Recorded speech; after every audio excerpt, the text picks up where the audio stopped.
Right, firstly, start with page one, shall we?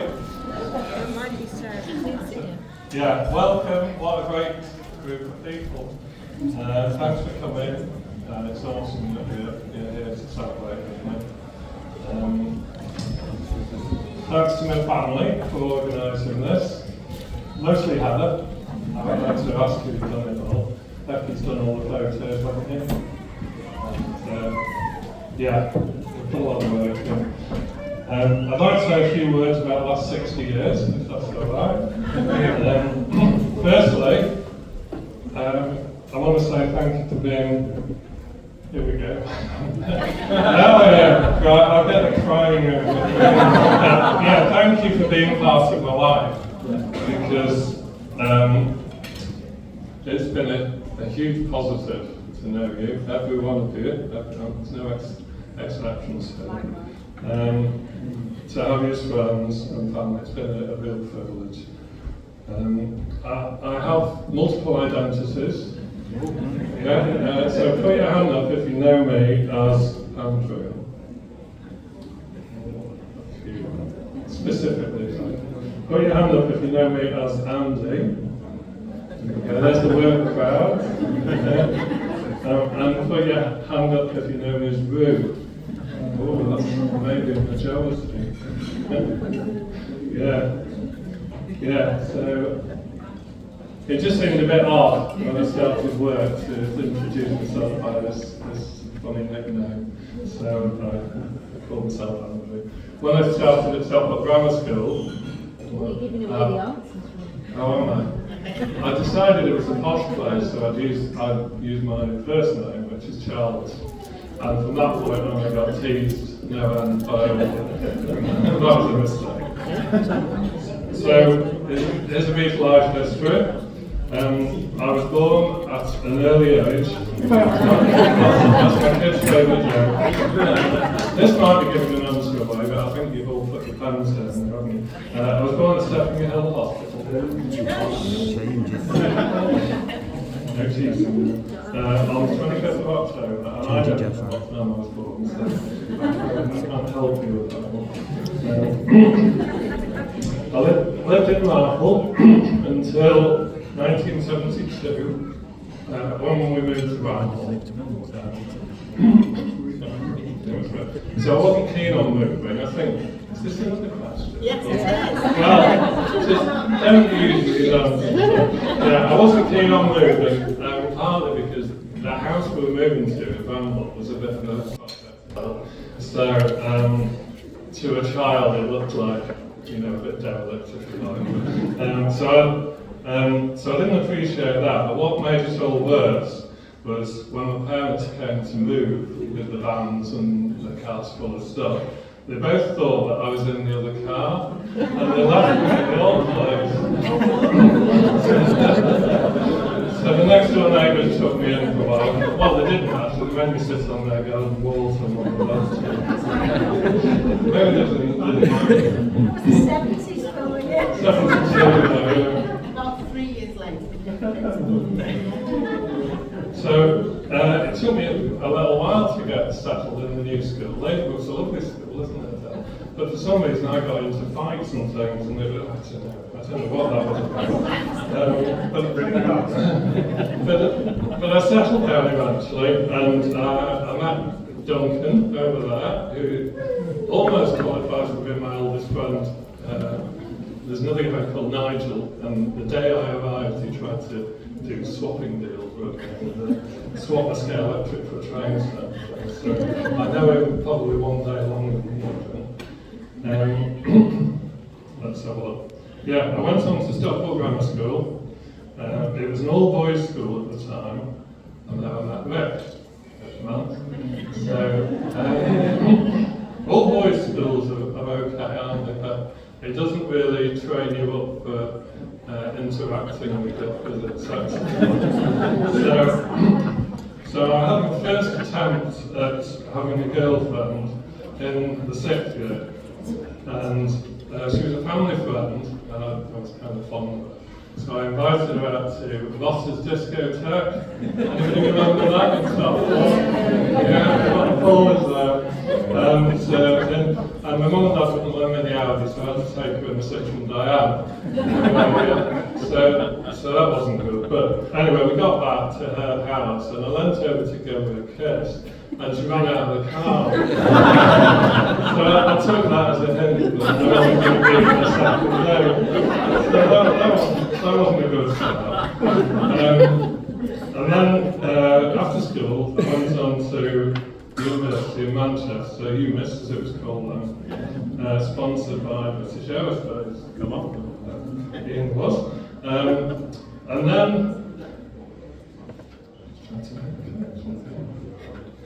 oh yeah, so I had another attempt at having a girlfriend. A bit later on, she was called Nicola. And again, that wasn't very successful because she dumped me just when I was coming into my third year, getting ready for my finals.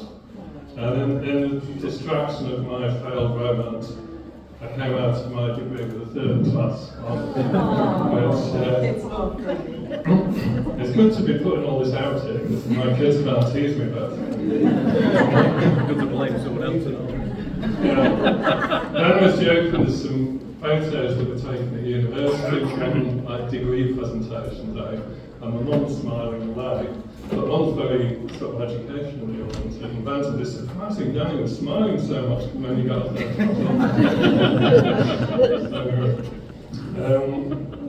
So yeah, thankfully you wouldn't get a job with a third class degree, would you? Never know. But I'd already secured a sponsorship with aerospace, and they decided that was enough, so I got that way. Yeah, so you might have noticed a couple of level ones running around. Well, one's running around, the other one's so they're my grandchildren. Jacob and Izzy. Oh, is he? Cheers! Yeah, cheers, that's nice. Yeah. So, yeah. I'd like to talk a bit about my faith, if that's all right. There's a famous verse in the Bible. Who knows John 3:16? Yeah. So it says, God so loved the world that he gave his one and only Son, so that whoever believes in him shall not perish but have eternal life. And it's really struck me, just looking at you can't help but love little kids like that. Yes, it's kind of an unconditional love, isn't it? You see the parents having to do all the work. you have all the fun with them, and then I still get a full night's sleep. But yeah, so it struck me when I was thinking about that verse. God so loved the world that he gave his only Son, so that we could have eternal life. How much would you need to love somebody then to give Izzy? You know, I'm going to put Ben on the spot. You could ask any parent that, who would ever give up their child for somebody that they cared about? Not that age. Maybe later on,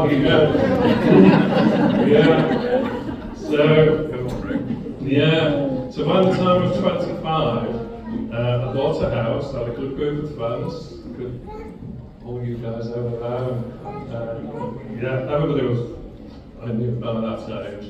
But I was actually really lonely. I don't know if you detected that. I was kind of, what do they call it, the third wheel, is it? Well, the spare leg or I was the third wheel when we went. Yeah. But yeah, I was very lonely, and I certainly wasn't feeling the love that I described in that verse. You know, it says God so loved the world. I wasn't feeling it. But in 1988, there was a tragic accident, and I lost two of my closest friends, and I wasn't the only one affected by that. They were called Rick and Harvey as well. That was a real tragedy. It was soon after that I was in a church service. Somebody invited me there. I wasn't used to going to church. Go along. And I heard the gospel message. possibly for the first time. You might think that John 3:16 is the gospel, and so, but it's not. The gospel message is really this grace of God is a free gift. You can't earn it. So a lot of people like me would have said, you just got to be good and God will let you into heaven. But that's not how it is. Grace is a free gift. All people have sinned, we've all told lies, but somebody wants to call it something like that. And the wages of sin is actually death, and so it's an eternal separation from God. So Jesus, who is 100% God, he took on the form of man, and he suffered on the cross for our sins, so that anyone that believes in him could be forgiven of their sins and have eternal life. And once you receive that gift, it's a gift like anything else. If you don't receive it, it's not yours. Once you receive it, you become a new creation. And that's what happened to me. And it was funny in a way. I remember being overjoyed all the time. And I remember Duncan coming round to pick me up. We were going out to the pub one evening. And I was having a shower and Duncan came early and I'd left the window open. I was singing these songs at the top of my voice. Overjoyed. And Duncan said, "What are you doing, Luke? What's happening to you?" And it was kind of uncontainable. An uncontainable joy. And that's never left me. And I know that I'm forgiven. I know that I've got eternal life. The fear of death that I had before all this happened is gone. And I've got to trust in God before. So, I mean, obviously, commend faith in Jesus Christ to you because it's the only way. Let's move on with it. And it seemed at the time I was in a good place to respond to that message. Maybe I wasn't before, but it changed everything for me. The old Rue, as he was died, and I felt clean and forgiven, and I had purpose and meaning in life. I soon met Heather afterwards. She did not run away when I tried to kiss her. And she didn't dump me. And love was in the air. So we were engaged after 7 months. And we were married another 5 to 6 months later in 1989. It was a very happy event. And we soon began producing children. So we also stayed in the wonderful house that I bought. As fine got to life after 55 years.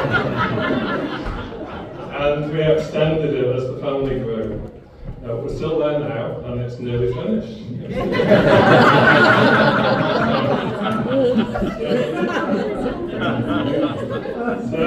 We're very thankful for the children.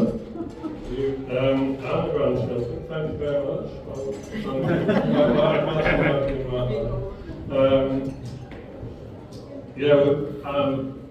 We are very proud of the people that you've become, you wonderful kids, all of you. We're all a work in progress, but everybody's doing great. And I think that's the thing, even me. I was going to touch on a few of the adventures we've had over the years. You can call anything out, I think it's noteworthy. But with Paul and Steve, we've done some marathon cycling events, haven't we? Around the Lake District and cycling across the country. Paul, I think you suggested, why don't we do coast to coast in the day while we're still young enough to do it? And it was an only just thing. It really wasn't 150 odd miles in a day. Didn't help get lost 5 miles from the end. Yes, and get lost at the end. That wasn't well. Done lots of walking, which I've really enjoyed. Becky's got loads of photos up from that. And she takes me out for a walk every now and again as well. On a lead. So I'll finish with that. But I really meant what I said at the start. It's been awesome to have you all as friends and family. You don't always choose your family, but no, you don't. These guys, my mum and dad are going to come. My dad's in a care home. And we've arranged for my dad to come at about 5:30. So if you'd like to say hello to him when they come, just take a moment. He might be a bit overwhelmed by it, but at least he's able to come. Yeah. Okay, thanks everyone.